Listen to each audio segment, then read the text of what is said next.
I made a video on chess opening tricks that exist in the Tennyson Gambit. That video got more than 2 million views on YouTube.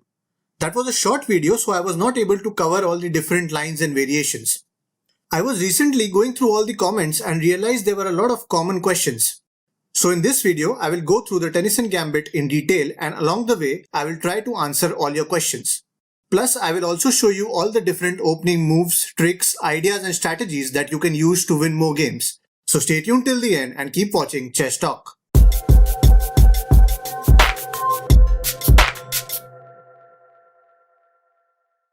Hello chess friends, I am Jitendra Advani. If this is your first time on this channel and you want to learn some cool chess tricks and become a better chess player, then start now by subscribing and clicking the bell so you don't miss any of my videos. Before we begin, I would strongly recommend that you try these opening tricks only on players rated below 1800. Plus, there are high chances that your opponent will fall for these traps when he does not have much time to think. So you should play these tricks mostly in quick games like the Blitz and the Bullets. Okay, so let's start with the king's pawn opening, pawn to e4. Black responds with the Scandinavian defense, pawn to d5. Now as white, you will play this surprising move, knight to f3. Now here, there were a lot of comments from our viewers that this opening does not happen. Our opponent generally plays pawn to e5 and very rarely someone plays pawn to d5. Well, let me show you another way in which you can get to this position. Let's start with the move knight f3. This invites black to play the move pawn to d5, which enables you to play e4 and set up the gambit.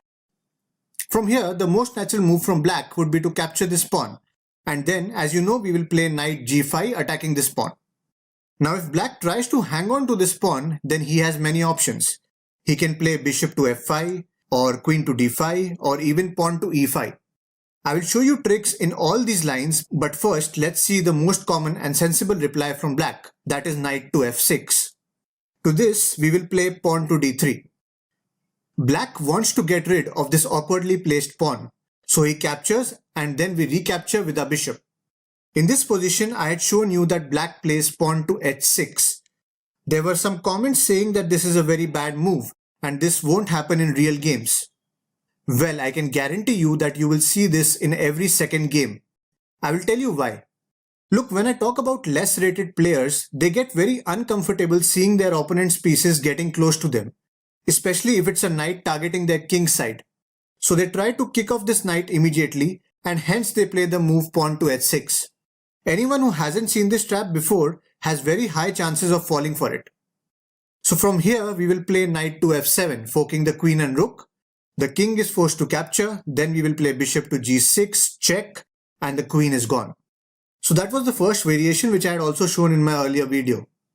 Now let me just go back and show you what happens if black plays bishop to f5. From here you can attack this pawn with your other knight. Again, he tries to defend this pawn, so he plays knight to f6.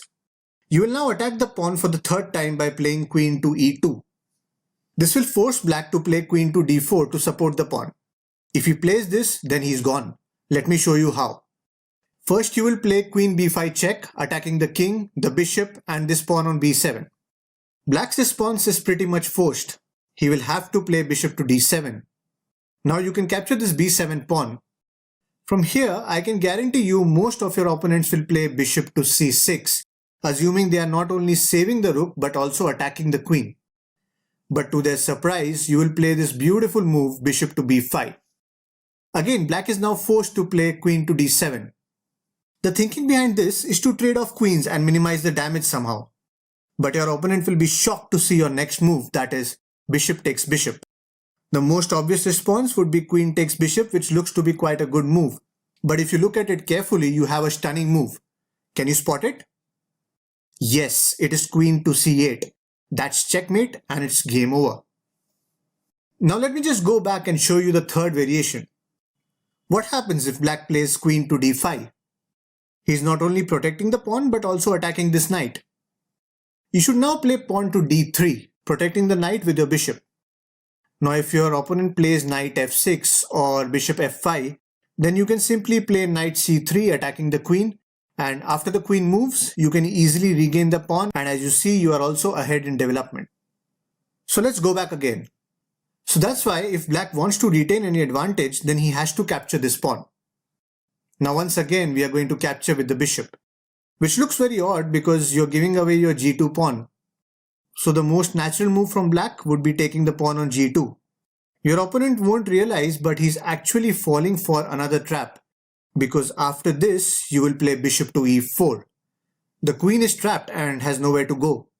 The only safe square left is g4.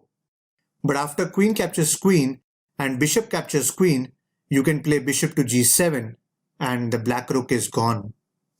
Okay, so now let's go back and see another move to support the pawn, and that is pawn to f5.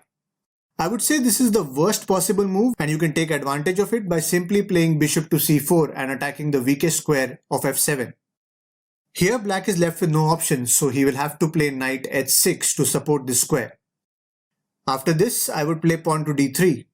If black wants to keep the material advantage, then he will have to capture the pawn. I would not be too concerned about this pawn, so I will simply castle and get my rook involved. If black captures again, you can take with your queen. What you're looking to do is to clear up the board and get more of your pieces involved in the game. You have your queen attacking this pawn, you have your bishop and knight eyeing down the f7 square, you can get your rook to attack along these open lines. Whereas if you see black's position, all his pieces are blocked and doing absolutely nothing. So all in all, you have a lot of attacking options and it's a very good position for white. Let me know in the comments if you have been successful in playing the Tennyson Gambit. Hit the thumbs up if you liked this video. Don't forget to subscribe for more such chess videos. For some interesting chess tips, tricks and puzzles, you can like my Facebook page. Links are in the description box below. Thanks for watching.